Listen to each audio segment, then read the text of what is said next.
On today's show, Ford is experimenting with exoskeletons to eliminate fatigue and injuries for line workers. A supplier that makes door latches figures out how it can play a role with autonomous cars. And some car companies are forcing their dealers to use high-pressure sales tactics. All that and more coming right up on Autoline Daily.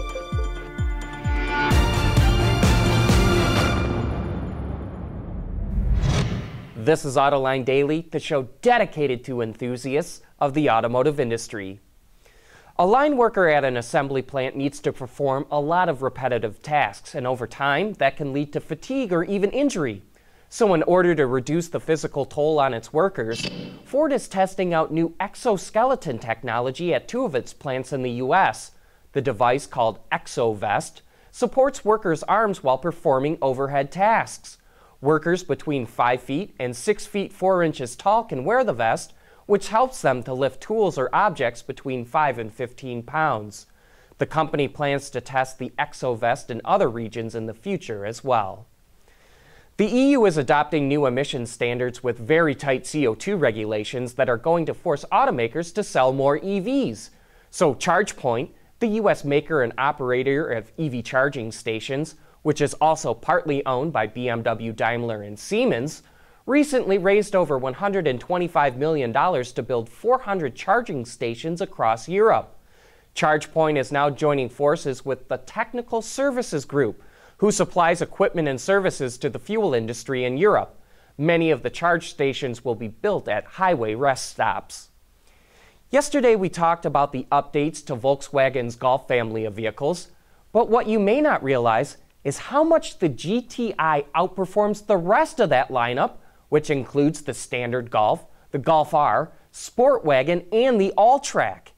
In 2016, VW sold over 23,500 GTIs, which was more than 10,000 more than the standard Golf at number 2.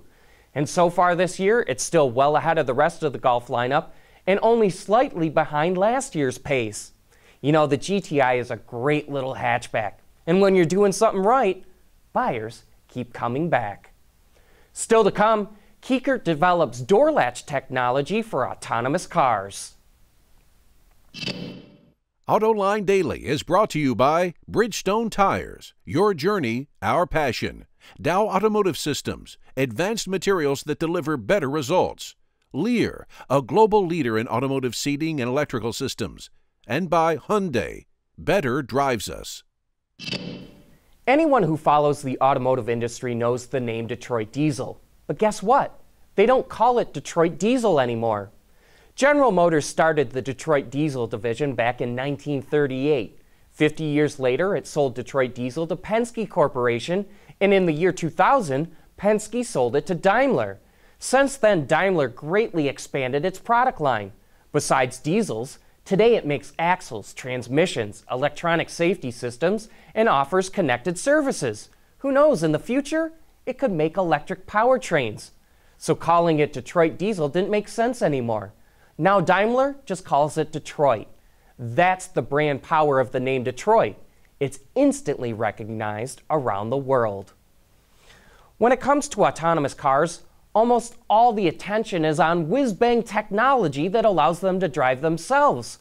But what if a passenger gets out of an autonomous taxi and doesn't close the door? The taxi can't drive away unless the door can close itself.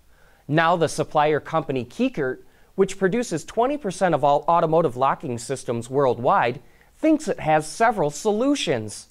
The new entry latch, which an unnamed automaker started using this year, gets rid of the door handle and uses touch sensors or a smartphone to unlatch the door. This reduces weight and complexity, and it still works even if the battery goes dead. Kiekert's iProtect prototype uses a proximity sensor mounted in the side view mirror, and if the door could hit something, it will electromechanically stop it. Then there's iMove, which stands for Intelligent Movement. It's a button mounted inside the car that opens or closes the front door, similar to a minivan's button for its sliding door. In the future, the system probably won't need a button and will activate automatically. I don't know about you, but it would be super cool to walk up to a car and have the door automatically open for you. Someone who buys a new car at the beginning of the month probably pays more than someone who buys the same model at the end of the month. More on that coming up next. Lighter, safer, stronger, quieter, and more sustainable. Tell us where you need to go, and we'll help you get there. Dow Automotive Systems. We don't succeed unless you do. The price you pay for a car varies by region, by dealership, and even by time of month. And it's not the dealer's fault. You can blame the car companies. On Autoline this week, we're joined by Dale Pollack, an expert in automotive retail, and he thinks the auto industry has a big problem. I think the transparency in the retail car buying process is more real in some areas of the business than others. For example, I think it's very easy for the common person today to very readily identify what is a fair price for a used car. But conversely, I think it's very challenging for a consumer today to determine what is the right price for a new car, primarily because there are secret incentives. You know, there are incentives that are not made public. There are dealer incentives, and then there are stair-step incentives. And you know, one very stark example is that a consumer, if they just happen to hit the right dealership on the right day of the month, maybe the last day of the quarter, it literally is true that dealers have been known to sell new cars $20,000, $30,000 below their cost, because they're trying to make a bonus plateau that might yield them hundreds of thousands of dollars. So, you know, with that type of variability and uncertainty, I think you could make a strong case argument that transparency in the new car market is not very much there. And then, you know, in the terms of financing and after sale and aftermarket products, I think it's highly questionable how much transparency is there. Well, and then the risk is if somebody who bought the car at the beginning of the month compares notes with the person who bought the same car at the end of the month and say, whoa, correct, I got overcharged, you're going to have one unhappy customer on your hands. Correct, and that obviously negatively affects the dealership who sold them the car and negatively affects the brand that manufactured, the OEM that manufactured the vehicle. So I personally believe that those stair-step incentives that cause those sort of disparities in the long term are really not good for anybody. You can watch that entire discussion right now on our website, Autoline.tv, or you can find it on our YouTube channel. But that brings us to the end of today's show. Thanks for watching, and I hope you have a great weekend.